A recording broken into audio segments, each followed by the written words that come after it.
Gujarat high court से भी लगा राहुल को झटका, नहीं मानी गई मांग। सिंघवी ने कोर्ट से कहा कुछ आदेश पारित करें, नुकसान हो रहा है। हाई कोर्ट ने आदेश देने से किया इनकार, अब 5 जून पर नजर।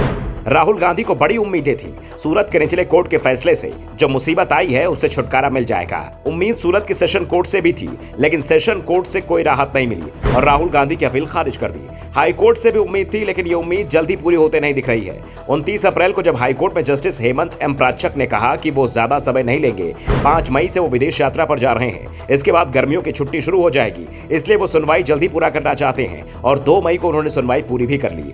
लेकिन राहुल गांधी को कोई फौरी राहत देने से इनकार कर दिया। जस्टिस प्राच्छक ने कहा कि अब वो फैसला छुट्टियों के बाद ही सुनाएंगे, यानी फैसला 5 जून के बाद ही आएगा। कब आएगा ये 3 जून को ही साफ हो जाएगा। तब तक राहुल गांधी की सजा पर स्टे नहीं रहेगा, लेकिन उनकी जमानत जारी रहेगी, इसलिए गिरफ्तारी भी नहीं होगी, लेकिन संसद सदस्यता भी बहाल नहीं होगी, क्योंकि सजा 2 साल की है। जब तक इसमें कमी नहीं होगी तब तक राहुल गांधी को राहत नहीं मिलेगी। दरअसल मोदी सर ने मानहानि मामले में सूरत की सीजेएम कोर्ट ने राहुल गांधी को 2 साल की सजा सुनाई थी।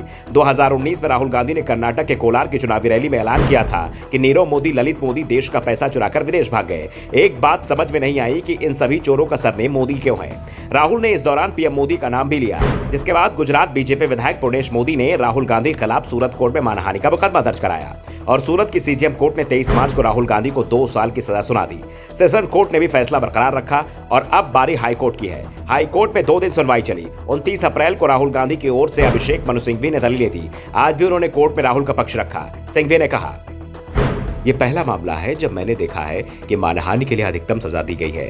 यहाँ मुझसे ज्यादा अनुभव वाले कई वकील हैं। मुझे संदेह है कि उन्होंने भी इस तरह की सजा के बारे में सुना होगा, जबकि इस केस पे तो कोई सबूत उपलब्ध नहीं है। जहां तक गवाहयाजी का संबंध है, वे कई वर्षों से भाजपा के सदस्य हैं। उनकी गवाही राहुल गांधी को दोषी ठहराने का एकमात्र सबूत नहीं हो सकती।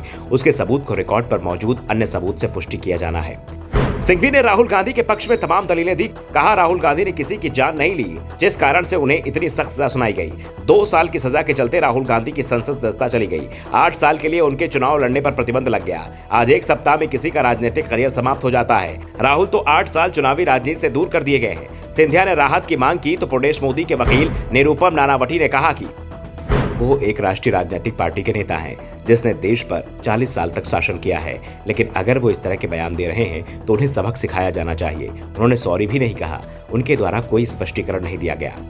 नानावटी ने कहा, अगर राहुल गांधी का ये पब्लिक स्टैंड है तो फिर यहाँ कोर्ट में क्यों प्रार्थना कर रहे हैं। सूरत में मानहानि का केस होने के बाद उन्होंने कैम्ब्रिज में सावरकर के बारे में बोला। इसके बाद सावरकर के पोते ने उनके खिलाफ मानहानि का मुकदमा किया है। दोनों पक्षों की दलील सुनने के बाद फैसला सुरक्षित रख लिया। सिंघवी ने कोर्ट से गुजारिश की, कृपया आज कुछ निर्णय लें। इस पर जज ने कहा, छुट्टी के बाद आदेश पारित किया जाएगा। Bureau report, Dhanodarpan news.